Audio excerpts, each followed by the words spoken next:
আসসালামু আলাইকুম বন্ধুরা, আশা করি আপনারা সবাই ভালো আছেন। আমি এখন গরুর মাংস রান্না করব।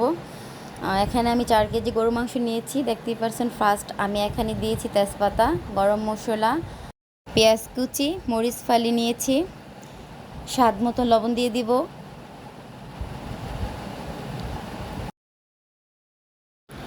এই পর্যায়ে আমি 4 রকমের মশলা দিয়ে দিব। হলুদের গুঁড়া, মরিচের গুঁড়া, জিরা গুঁড়া, ধনিয়া গুঁড়া সব একসাথে মিক্স করে আমি একসাথে দিয়ে দিব। এখন সয়াবিন তেলটাও দিয়ে দিব।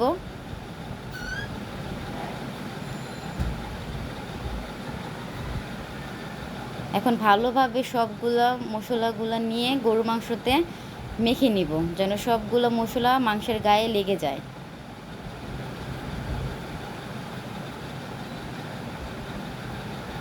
কাঁচামরিচ দিয়ে দিব 4-5টার মতো। এ পর্যায়ে দেখতেই পাচ্ছেন আমি চুলায় বসাই দিছি, আমার মাখানো হয়ে গেছে।